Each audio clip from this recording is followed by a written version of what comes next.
1, 2, 3, 4.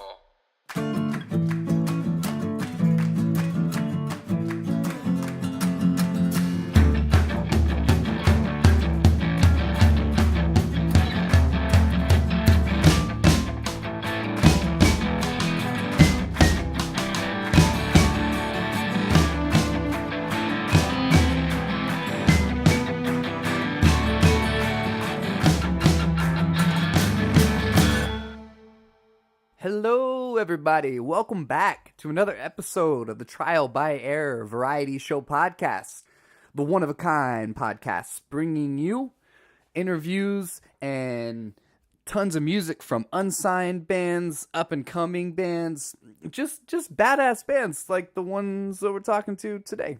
Well, the one that we're talking to today, the Rotten Mangoes. These guys are from Austin, Texas. Originally from South Texas, home base now, Austin, Texas, you know, where the live music capital of the world is. I don't know if you guys knew that. Wherever you're listening, Austin, Texas is where it's at. Huge music scene, tons of going-ons there, and these guys have found a perfect place to be for their music. It's experimental, indie, rock, psychedelic, it's homegrown goodness. It feels so good. It feels very organic and very unique. And I'm very pleased to be able to bring it to you guys. I'm going to give you a little bit of all of their catalog of music. They've got 2 EPs out and sort of a single. It's I got all the music off of Bandcamp, but they're also available on Spotify. So if you guys want to support them, they've got merchandise and everything else up on Bandcamp, but the albums are super cheap. Couldn't Find a Word is the newest EP, and it's available on cassette tape for $7. Go check it out, bandcamp.com/The Rotten Mangoes. It's a long conversation, and I don't want to draw out this intro because it really is one of our longest conversations, and it's very in-depth, and it was an honor to talk to these guys. They're also going on tour the 17th of January through the 29th, hitting some southern states. We'll talk about it in the interview. You guys can find them on Twitter and on Facebook and Instagram and see the list of showtimes. But let's just get to the interview because there's a lot to cover here. So I'm going to go ahead and start the podcast with a song. The song is called Moose Knuckles. So without further ado, enjoy the show.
Hey, how's it going, man?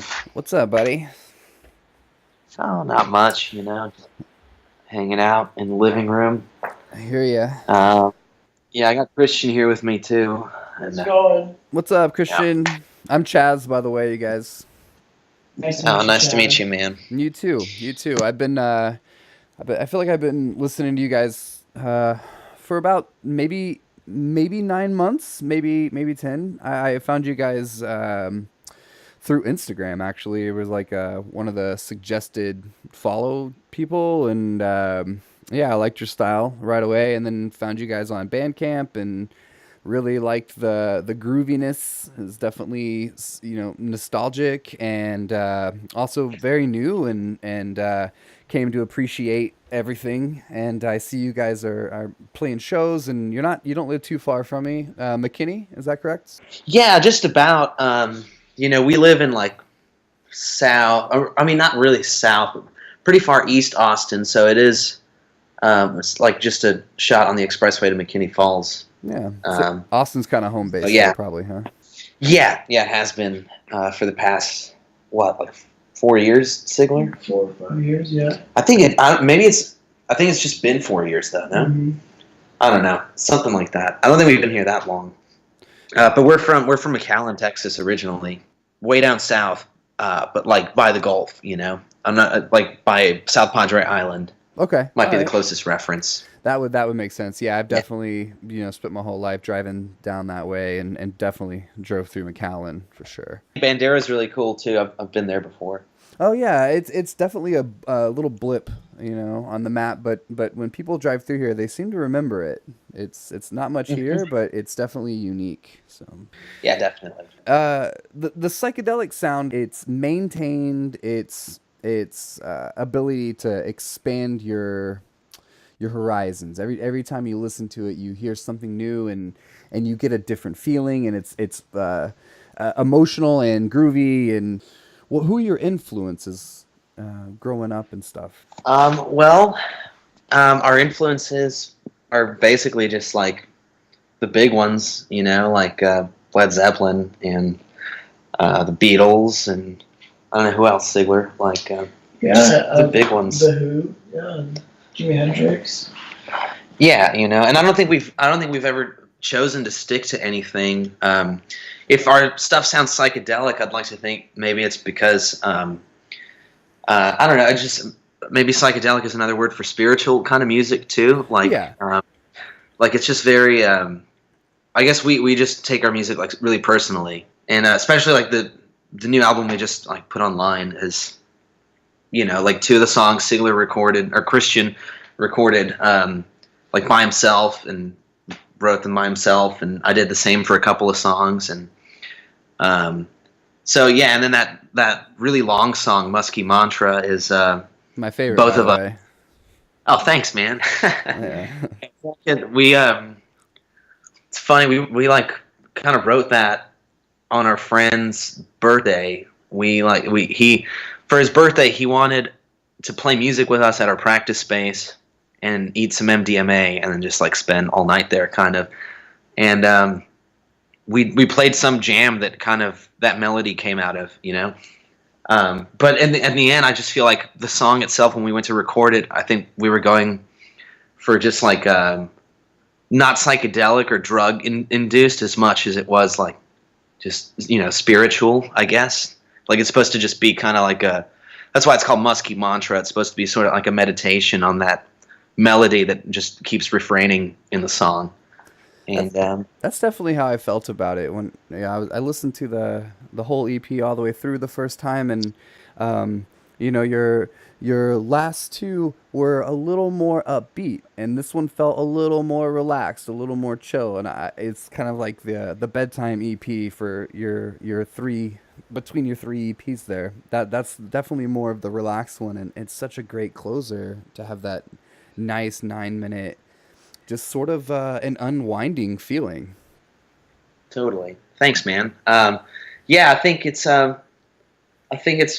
maybe more relaxed in a sense because I felt like with the first EP, it was almost like we had something to prove about ourselves, or and also like when we when we recorded that EP, it was also in a completely different sort of environment and headspace. Like, we had never lived in Austin before, and we recorded that all at South Padre Island, actually.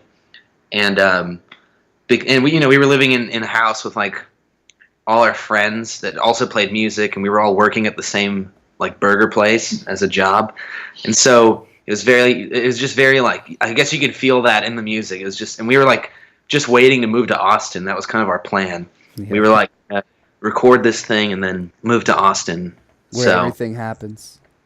Yeah, it's funny you say that. I feel like, if anything, that must be where the sleepy feeling comes from. That now we're here, we're just kind of like, trying to put out. We have like a back catalog of recorded stuff, and these just happen to be the first few songs we put out. So of that back catalog, that is. So yeah, so I guess there's more to come. It's kind of like a teaser EP.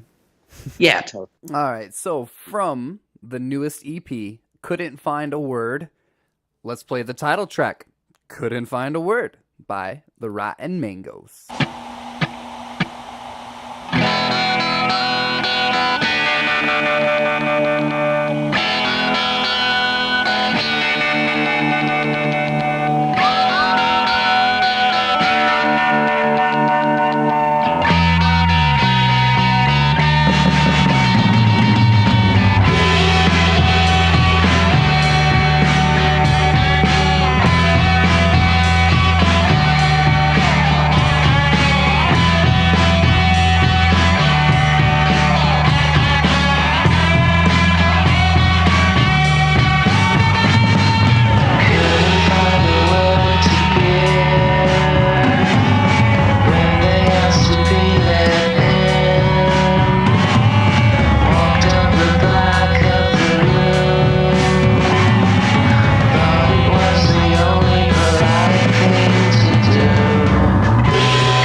I love the artwork. It's simple, but it's also timeless in a sense that it's just nice and soft, and the rays of light and color. And I know psychedelic's a little overplayed, especially in this conversation, but it does. Oh no, I mean, feel free to use whatever words you'd like. I mean, it's Well, you can never. I think psych. Yeah, you can never say words are wrong about it or their opinions are wrong about anything.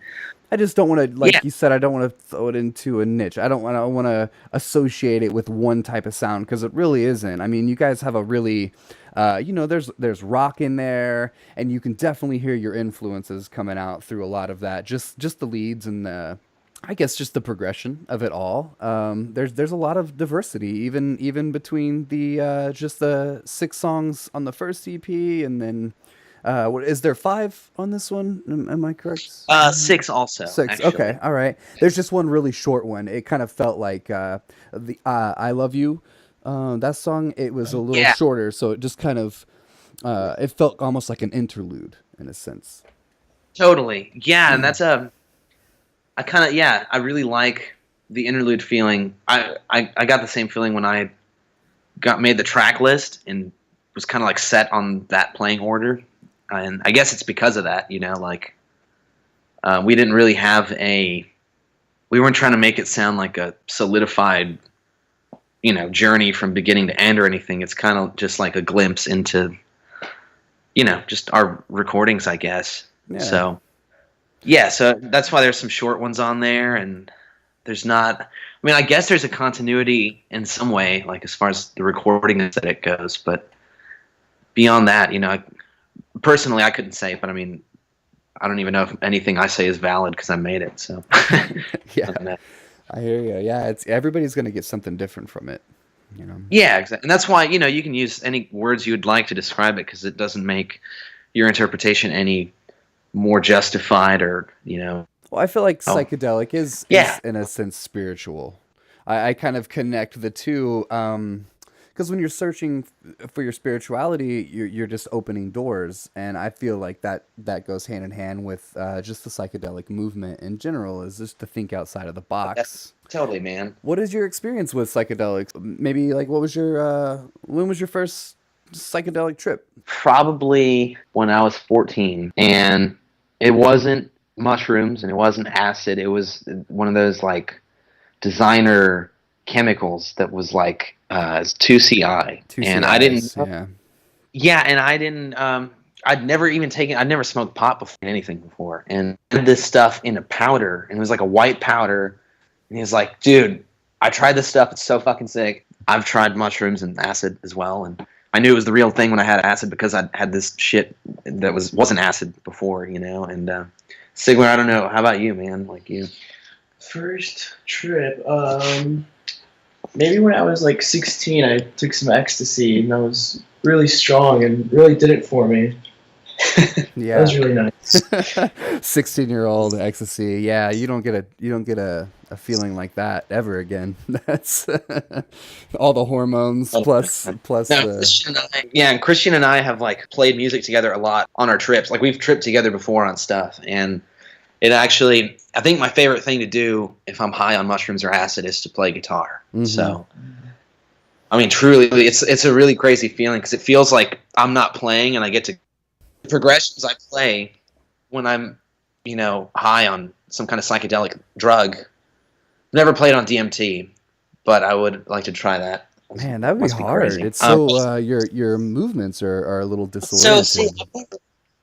I've never blasted off. I've only ever had enough to make me feel like I'm on an intense acid trip for about 10 minutes. Mm-hmm. I've never actually, gone to the other side where I'm like meeting aliens and,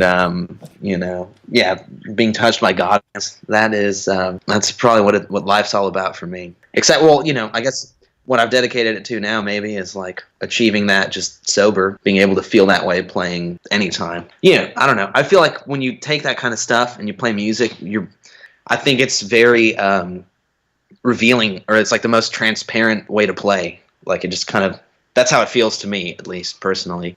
But I would never like play a show on acid or anything. It's more just for like, like pleasure with my friends, like, we're just jamming, Experimentation. having like that for me, at least. Yeah. I think it would be hard to play a show on acid. I know the only No, band I can totally, think of yes, that's totally. done it that I know of is The Doors, but I think that would be just sort of nerve-wracking, you know, just kind of critiquing yourself a little too much, maybe. Yeah, I mean, definitely. I mean, also that was like a different time. I feel like today you go to shows, there's so much like pretenses. People think you go to shows like you got to look cool on stage and you got to, act like you got it all together, and or maybe the opposite. Who knows? I don't know. But I just feel like maybe in the 60s shows were way more happening and disappearing, and today there's so much more recollection of it because on Instagram and their videos and a whole other things. There's another act to like your self-consciousness about that. Indeed. And, yeah. So, speaking of psychedelic, let's dip into what I think is more of their psychedelic sound. This song is called Orange Sun Silhouette, and it is available on Bandcamp by the Rotten Mangoes.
Do you feel like you should have been born in the 60s?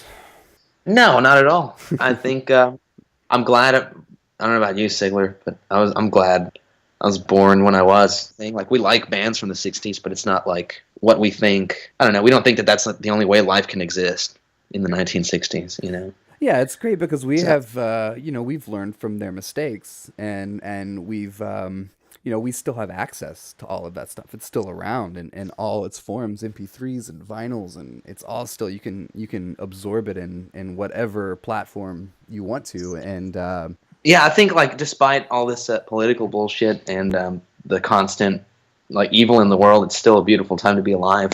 2017.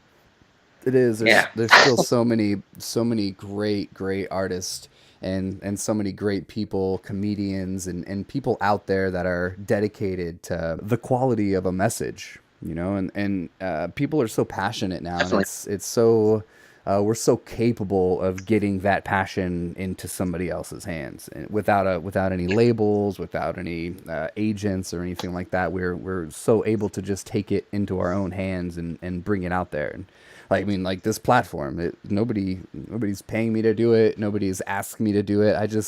I love it. I love new music, and it was always a passion of mine to get a new artist and burn it and give it to my friend and exchange it. And so this is kind of a way I can do that on a mass scale.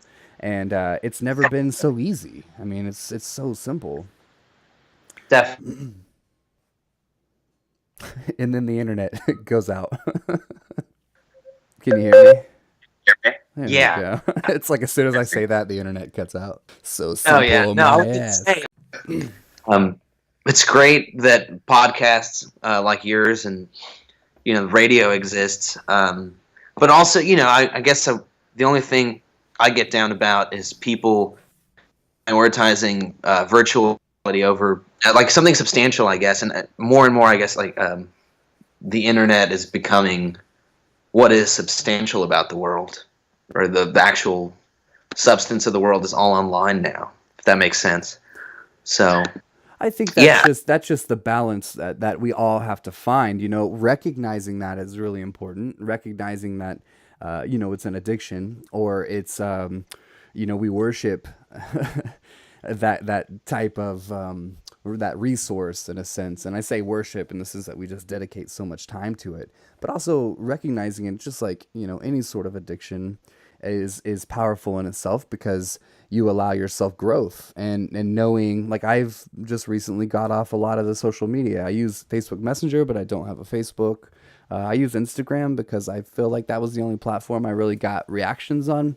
And even just that is sort of a mini addiction, but I can easily recognize that, turn my phone off, step back, and it makes the world a more beautiful place. Just recognizing that I'm kind of escaping from something into reality is sort of new, right? I mean, we've always tried to escape reality into some sort of trip, but now it's like you can really literally escape that virtual world that you kind of find yourself trapped in, and reality seems so much more daunting. Yeah, definitely. This is off of the Rotten Mangoes EP, also available on Bandcamp. It's called I Left My Room. Enjoy.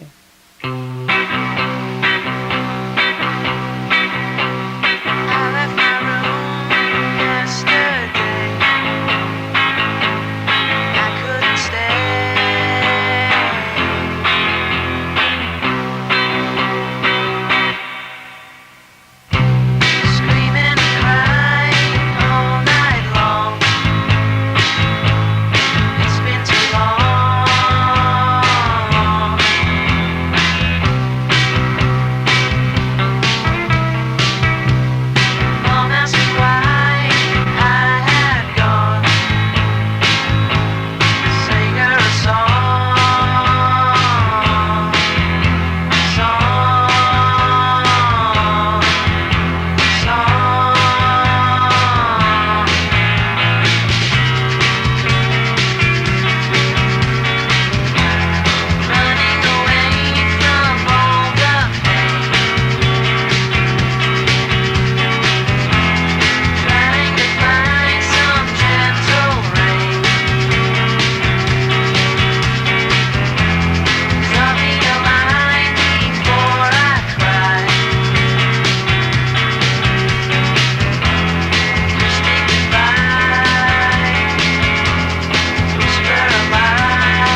you guys have been playing music for a long time. How long have y'all been friends? I think about 7 years.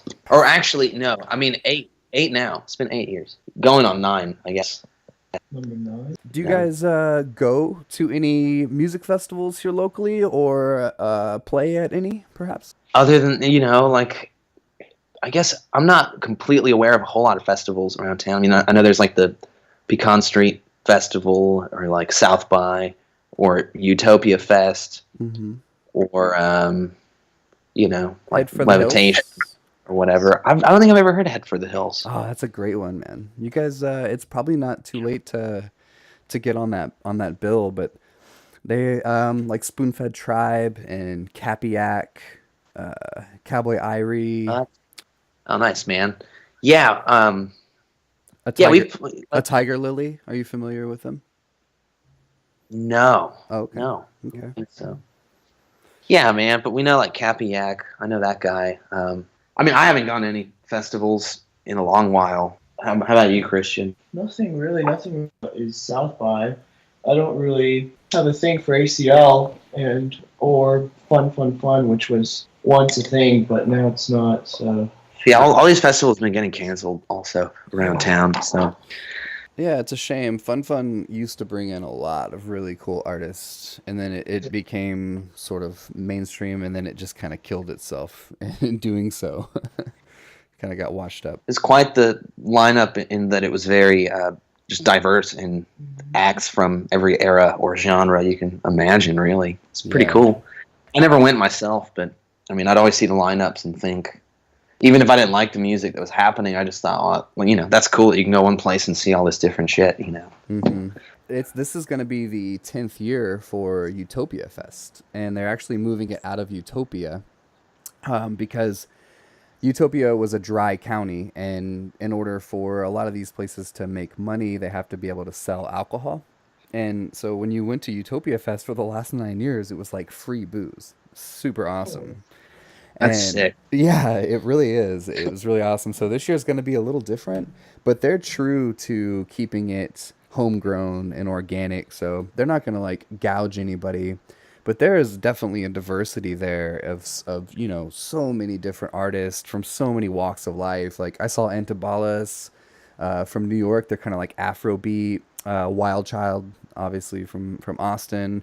The band Lettuce. It's like that is a mind blowing performance. If you guys haven't heard of Lettuce, go check them out. It's just simple Lettuce. Like, I don't Now know. I'll have to check that out, man. Yeah. Absolutely. I met a guy named Roy Lee Jones, and this is his first tour. He's 65 years old, and he's putting out a blues album. So I mean, it's stuff like that you just really you don't know what to expect, and then you get there, and it's just like this huge community of people who just like love people.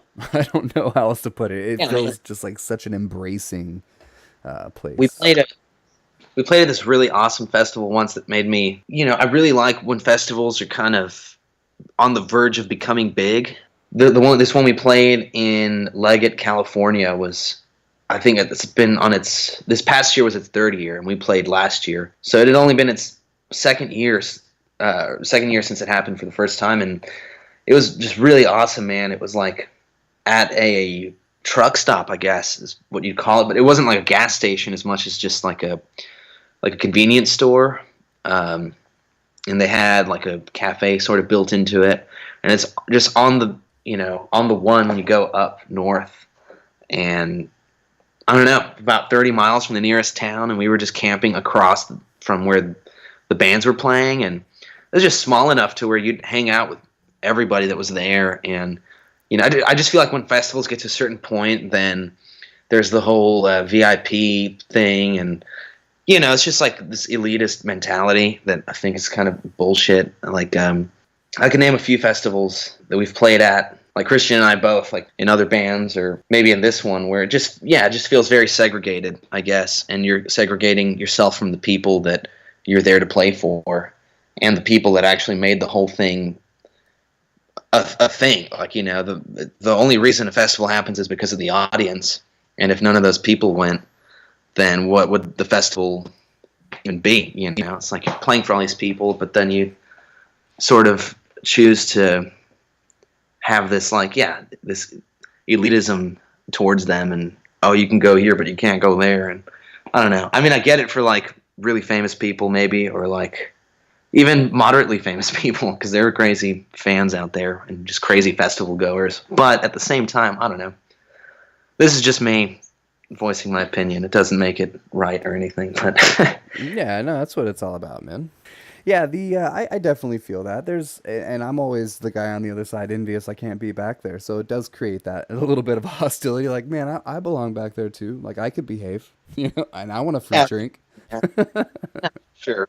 That's what I'm saying, like, yeah, being on the VIP side, like, I still feel that way. I'm like, because everybody that's back there is just in a popularity contest. So they're not even, like, the people who the music actually matters to are, yeah, again, like, not being treated as well as they should be. And it doesn't matter if there's like a division as much as if maybe like the general festival going experience there was at a higher standard than what it is now at most festivals. I've only been to, granted, I've only been to like a handful and only played at a handful, but just, that's what I've seen. And this is kind of like why I don't go to more, I guess.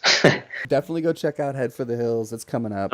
And Utopia Fest isn't coming up till like October, but you will love those, man. The feeling there is totally different. If a festival presented itself in the right way and I felt like going enough, I'd definitely go. There's nothing like, holding me back. I think I just play enough shows to not want to go to shows. I think it is more than anything. Now, another song off of the newest EP, Couldn't Find a Word. This one is called In Love with the Afternoon.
How often are you guys out on the road?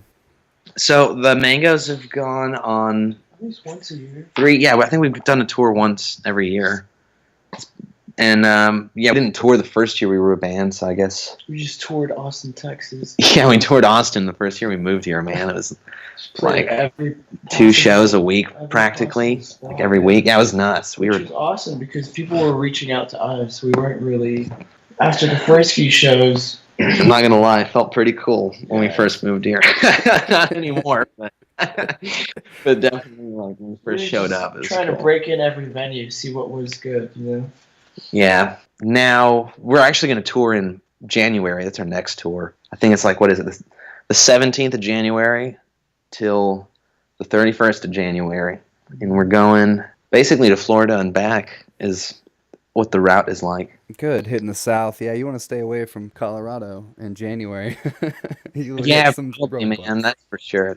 Yeah, it's pretty brutal. It's like you'll be driving for like 8 hours. It's beautiful, and then all of a sudden you're trapped in a blizzard, and all your progress is just slowed. Colorado's so touchy.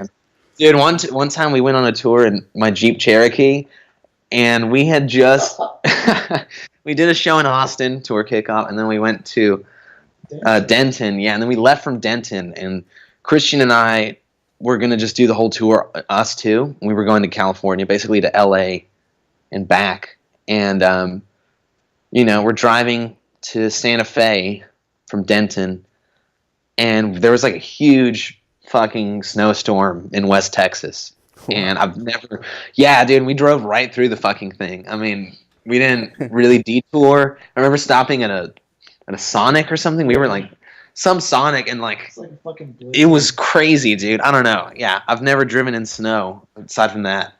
It's like at first it's kind of entrancing, you know. You're like it's like warp speed. It feels like, and then it's dude, like it was death. Yeah, like it was. We drove basically the middle of the day, and then by the time we got, oh man, yeah, we got to about New Mexico and it's dark, and then crossed over the mountains, and then we left the storm behind, and then everything was calm. Yeah. But I remember, yeah, it was just gnarly, man. My windshield's frosting over, and we had to stop and break it all off every couple hours. And, kick the wheel wells and stuff. Yeah, it was fucked, man. Jeep Cherokee, the 2000. Can you imagine that? That's like, Man. yeah, that thing died. But anyway, yeah, we're gonna go hit the South in January, and I'm looking forward to it. Yeah, you picked a good time for that. Everything's very mild. You know, you're not getting. Yeah, sure, man. Have you ever been to Florida? Yeah, I was just there recently with another band on a tour, and before that, I actually bought a tape machine from St. Augustine, Florida, on eBay, and I went to go pick it up with my girlfriend. And I'm looking at it right now in this living room because it takes up a huge amount of space in this living room. But yeah, Florida's cool, man. I think we're gonna play Jacksonville this time also, which will be cool, and we're playing Orlando. Oh shit, that's the home of Limp Bizkit. Jacksonville. Oh, it is. No way, man. Yeah. That's sick, dude. You're already the second person to say like, no way, dude. You're playing Jacksonville. Which to me, I'm like, well, yeah. I mean, what's up with Jacksonville? But yeah, DB said something. Yeah, we told our friend we were going to Jacksonville, and he was like, "That's fucking sick, man, Jacksonville." Not because of Limp Bizkit, but that's sick to know. And Limp Bizkit's from there. But he does like Limp Bizkit a lot too. Our friend DV.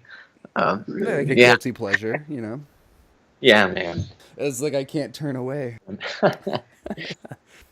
Is your girlfriend going on tour with you? Does she help you guys on tour, or does she just kind of hang back? Oh no, she's never gone on tour with us. She booked our last tour though, which is cool. Very awesome. Yeah, she plays in a band too. That's supportive as fuck. What is it called? Sorry. Annabelle Chairlegs is the name of her band. Yeah, she's really awesome. Like she booked a tour for us, and it was my favorite tour that we've been on so far. Yeah, just a lot of cool stops, and Tulsa was really fun because she has a bunch of friends there, so they took good care of us, and the show was pretty fun too. And yeah, I don't know. I'm looking forward to this tour. Also, it's booked by somebody completely different, so I'm curious to see what's going to happen. But funny enough, when I went on tour with this other band, last month. I ended up playing some of the opening bands playing with us were the same that are going to play with the Mangoes in January. Oh, nice. So I got to meet some of these people in advance, and yeah, it's just pretty tight. I definitely always prefer playing my own music to anybody else's at a show. So I think this tour is going to be a lot of fun. Yeah, you harness a little more of your own personality when you're playing your own music, and it feels like you're making a little more, you're gaining a little more ground with your audience, definitely. For sure. Yeah, I just think, it's like having to read a script that somebody wrote you, or just saying whatever you want to say, Yeah, it's good when you're just trying to make a living. It's not good when you're trying to push your ideas. Indeed. Here's another one off of the Rotten Mangoes EP. Like I said, available on Bandcamp. Stream it on Spotify. This one's called Pacify Your Mind.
I definitely got a copy of your tape, and it's funny. I know it may look like I'm super supportive because I bought two of them, but what happened was it like PayPal kind of froze, and then I was like, I'll just restart this process over, and then I got a receipt. They're like, hey, thanks. That's right. You were.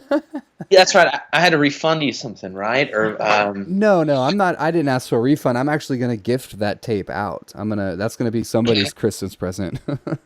Nice, man. Yeah, because I feel like somebody ordered a tape once, and I refunded them. So that's funny. Maybe, probably not the only person that's happened to. Dude, that's a good system. Like, yeah, we're selling double the tape. Yeah, I know, right? Yeah, Bandcamp would give us some kind of award if that was the case, Two for one deal. Yeah, give you- exactly. I love Bandcamp. It's so underrated, but I search out music on there, and I like it's so simple, and I like how they do write-ups and do like featured bands and. Yeah, totally. Mm-hmm. Definitely, man. It's great that you can sell merch on there. It makes it so easy to sort of just have your stuff for sale online and have a really easy way to have orders ready for you and just get it out to people. I don't know. It's pretty great. It is, yeah. It's an all-in-one. It's kind of like Etsy meets SoundCloud, Yeah, totally. Yeah, it's kind of crafty, isn't it? It's like yeah. Art. And I love how they give you the option to load your lyrics in there too. That's really cool when you're listening to a song and you just push the little lyric thing, and you know, you can just kind of go down the album and really follow along. I really like that feature for sure. Yeah, it's pretty great, man. Everything seems to be sort of making, like, all the retro stuff seems to be kind of coming back around. Like, you know, vinyl obviously is, in the last 5-6 years, has really been making a heavy comeback, but just this year alone, I've noticed the tapes are really coming back. I got a boombox. I'm like loving to put that sucker to use. It hasn't been used probably in 20 years. Nice, man. Tapes are making quite the comeback. I only got into cassettes because my car had a tape deck. So Most people do, right? Yeah, man. And as somebody that like records at home, when I started recording, I would make mixes onto a cassette and then just listen to my music in the car. So it made it really, I became inclined towards that because it's so easy to just kind of pop a tape in and dub one, you know, from whatever machine you want, really, and then just pop it in your car instead of having to like render it digitally and then import it to your computer and then, you know, make a file name on iTunes and sync phone and do all this bullshit before you can actually, and then you have to find a plug that would go into your car anyway if it doesn't have one, and then listen to it finally, or just like mix something and pop it in your car and it's there, you know. I don't know. It's pretty great. Yeah, whenever, you know, I was growing up, I was like 13 or 14, I used to make little, I don't know, collages of music. I would always do like comedy stuff. I would use like a Shania Twain song, and then I would splice in like Bloodhound Gang, like inserts, and just like totally jack up the message, you know, and I used to love doing that, man. They were like almost like comedy albums, you know. You say you've got some more music like in your database there. Are you planning on it's already recorded? Are those demo versions, or are you planning on re-recording those and releasing it? What's the game plan for those other songs that you've got recorded? You know, I feel like some things maybe are demos right now. I guess it's like both. It's a mixture of both. But a lot of the stuff, when I record or we record, it ends up being, you know, we like to believe it's the final version when we're recording it, and it does end up being that because they're just, I don't know, like I think a recording becomes the definitive version to you when you've listened to it enough times to where you can't really imagine it without whatever quirk is in there or whatever tone the bass has or the drums or like a certain drum fill or, you know, a certain thing play on bass or guitar or anything, you know, because it's always going to be a little different no matter what, because our music, I guess, isn't really, it's not systematic or like really written down in a sense. I mean, we have like progressions and the way parts go, but for the most part, like whatever is on the recording is like, you know, maybe the fourth take or fifth take, and it's just like what it is at that point. I don't know.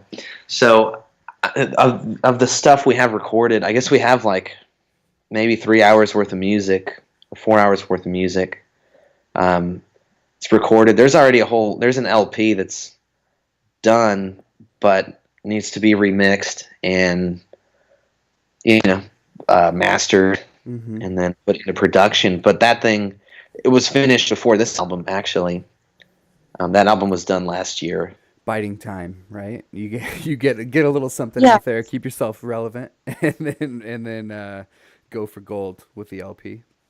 Totally. I think just having the right platform to give this to people is what we've been waiting for more than anything. Instead of just, because the first thing we did, we were like, you know, this is our first album, and we don't really have a choice but to just put it online and make it free and give it to as many people as we can so that they know who we are, you know. But then I feel like there are maybe further steps or regiment you can take to get your things into more people's hands. And I can't say that we've reached very far in the next direction or in the next step, you know, but we're trying to get there, I guess, with this record and with any other music we release. I think the next thing we release might be a 7-inch, actually. And it wouldn't be like a pop song sort of thing. I've had this idea of wanting to make a kind of like a 7-inch you'd play at a party, because one side would be this like disco sounding song, instrumental, maybe with words. I don't know. It doesn't have words yet, but it could. And then the second thing, which would actually be the A side, would be this thing called Volando con los Mangos, which means flying with the mangoes. That is directly inspired by this band called Los Destellos. And it's kind of like a Latin, and they're like, that band is like a Peruvian, like chicha band from the 60s. And so this song is kind of like that vibe, you know. It's just got like a lot of percussion, and it's an instrumental Latin jam sort of thing. So I guess the 7-inch would just be, the vision is for it to be like a dance party 7-inch, whatever. Like if it'll actually get played at a dance party, I don't really know. But bring it, throw a dance party. That's what I'm hoping. You know, I would just hope, like, you know, you go to a bar and DJs have their 45s in their little case, and they're like, oh, look at my sick rare 45, and let me play it for people because it's as good as playing a show. Yeah, I would hope like maybe one day this 45 would end up in one of those cases. And I don't know if it ever will, but that's for me at least, that's the next goal. Well, if it's gonna happen, it's gonna happen in Austin first. I'll tell you that. Oh yeah, sure, man. I'll have to put it in somebody's 45 case. Have you guys have you ever heard of the moldy peaches? Speaking of fermented fruit. Yeah, most definitely. I like that when you were talking about not re-recording and just kind of keeping in the little quirks. I feel like the Moldy Peaches definitely had that approach. That's what, to me, made them so appealing, is nothing felt perfect. You know, it all felt like in the moment. Yeah, you know, well, I don't think we take ourselves too seriously. Like, and that's kind of, I guess you don't want to, like, there's an extent to which you probably should, but past that, you're just being like, maybe like giving it more thought than it really needs, you know, or like adding a whole other facet that doesn't necessarily need to be there about the song or the music, and, you know, trying to make it how you think it's supposed to be, but all it'll ever really be is what it is, you know. So that's kind of the philosophy I'd like to think I have. And yeah, and Christian too. I don't know, we started playing music together, just jamming, like improvising, and you know, or jamming with our friends. Like, we have plenty of friends from McAllen that play music, and so I think that mentality has always kind of been a part of the band in a way. You know, our original bassist was like a really good friend, and like the band happened, we had already been playing music together. And the thing is, what I found in Austin, at least, you know, the idea of the band happens before a song is ever written amongst those people, you know, and yeah, that's cool too. But I guess maybe it'll show in the music or in what the music feels like, or whatever, or who knows, you know. Who am I to say? It does feel very organic. I'll say that.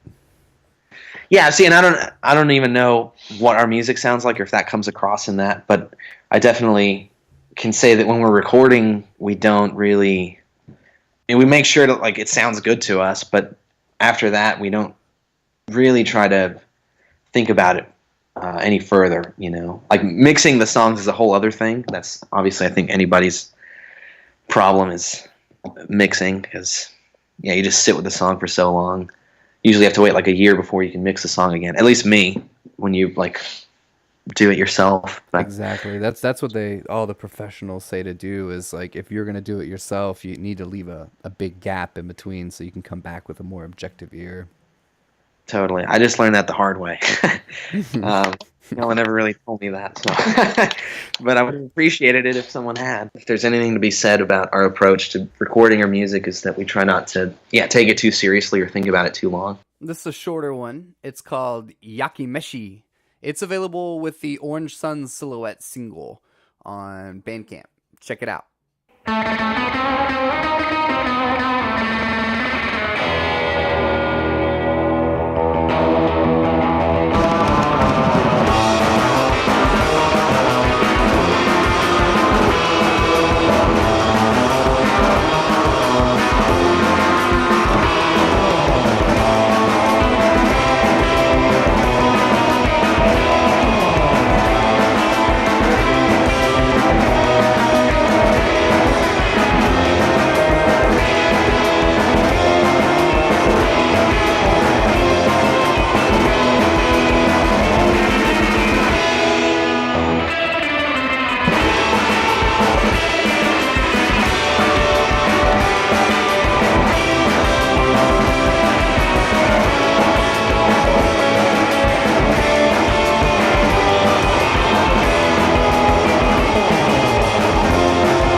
right, guys. Well, I'm gonna wrap this up. Tell me, or tell our listeners where the best place to, if they want to book you for a show, or if they want to support you directly, or, how would they go about doing that? If anybody would like us to play at their show or wedding or a show that they're booking or playing, would like to see happen or whatever, they can just email us at therottenmangoes@gmail.com. And if they want to support us, they can also send us nice emails and tell us how much they like us. Or, go to Bandcamp and buy our music or just download it. Are you on Spotify? Yeah, we're on Spotify too. We're on most music streaming sites. And best way to support us is really just to listen to our music and enjoy it if you do, and turn it off if you don't, I guess. I catch you guys on tour. You'll be touring through the South. Where's your tour taking you? So we're going to Dallas, Houston, Nolans. Hopefully Asheville too. We might be going to Asheville. We're doing Birmingham. We're doing Jacksonville. Yeah, the fan favorite. And biscuit. Yeah, man, Jacksonville, FLA, and Memphis. Yeah, we're doing Memphis. Oh, cool. Yeah, we're just going through the South. If you happen to be at any one of these cities listed. We were just saying, if you don't find us, we'll find you and play music for you. All right. Awesome, man. We'll find the places you listen to music and be there. Not like personally find you at your house or anything, Show up, door to door tour. Yeah, that'd be sick, Private show. Hitting all the cul-de-sacs. Yeah. In the South. Well, cool, man. It was really good to talk to you guys. Thank you for spending some time with me. Yeah, thanks a lot, Chaz. It's been really nice talking to you, too. Of course, man. You guys take care and have an awesome tour. Awesome. Thanks, man. Thanks, man. We'll talk to you later. Later, guys. I hope you guys enjoyed the conversation with the Rotten Mangoes. They're going on tour. You heard them. So if you're listening in any of the places that they mentioned and you want to meet these guys and see their set, I'm sure it's real rad. That's it. Actually, no. It's not it. I'm gonna end with one of their longest songs, the Muskie Mantra. And when I do, I want you guys to just close your eyes and just relax and take some deep breaths and just decompress from all the stuff in your life that's negative and just let it outward, but keep all the good stuff in. Focus on all the good things in your life, all the good things happening. And if you're having a bad day, tomorrow's a new day. 5 minutes from now, things could change. Remember that. And thanks everybody for listening. If you want to support us, we're on Instagram and Twitter and all that jazz. I'm not active on Twitter or Facebook, but you're more than welcome to go dump post on there or repost stuff or whatever you do on Twitter. It's out there, TBE Variety Show. The one facet that I am interested in, because I love photography and sharing pictures to me is easier, is Instagram. So TBE Variety Show on Instagram. Check that one out. I also put up stuff on there that up and coming releases and interviews, and when I go to shows I take pictures and put them up there and all kinds of stuff. If you want to follow me personally, it's desert.wizard.let.down. The Desert Wizard Letdown, right? With periods in between each one. Patreon, that's another place you can support us. Still don't have any supporters on Patreon.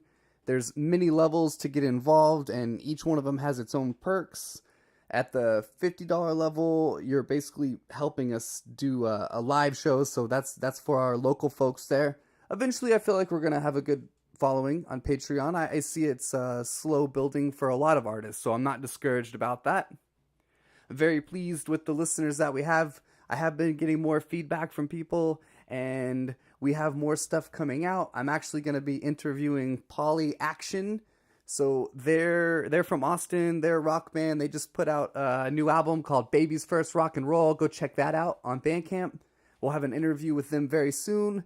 I also just interviewed Clutter Culture yesterday and their new EP, The Plenum. EP came out. It's the third part in their series. If you haven't heard of Clutter Culture yet, it's because you haven't listened to this show. And there's 2 episodes and an album review featuring those guys. They're amazing. They're from Sweden. All right, that's it, you guys. Please take care of one another and follow the golden rule.